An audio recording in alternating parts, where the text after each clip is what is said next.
તો કેમ છો માતાઓ બહેનો, પોરબંદરના આ મોલની અંદર તમને ઘરની અનેક વસ્તુઓ મળી જશે.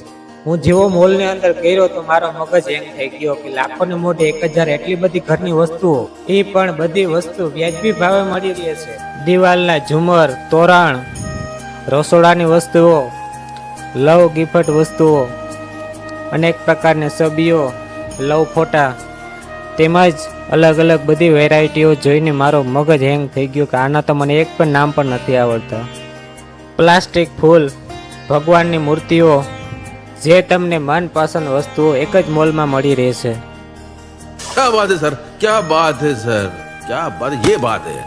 બાળકોના રમકડા તથા સ્કૂલ નાસ્તા બોક્સ, વોશરૂમ માટેની વસ્તુ, સાબુ, શેમ્પૂ, બ્રશ અને પ્લાસ્ટિકની એટલી બધી વસ્તુઓ તમને ક્યાંય બજારમાં આવી વસ્તુ મળશે જ નહીં, અને મળશે તો કદાચ ડબલ ભાવ હશે. એટલી બધી વસ્તુ એકહારે મળવી કઠણ છે. અહીંયા તમને બધી વસ્તુ એક જ જારે મળી જશે. રંગબેરંગી પ્લાસ્ટિક દોરીઓના તો ઢગલે ઢગલા કપડાં સૂકવવા માટેની આ બધી લાખોને મોઢે વસ્તુ જોઈને મને ચક્કર આવવા માંડ્યા. હે ભગવાન, હું જલ્દી મોલને બહાર નીકળું, નકર હું બેભાન થઈ જઈશ. हे प्रभु हे जगन्नाथ प्रेमानंद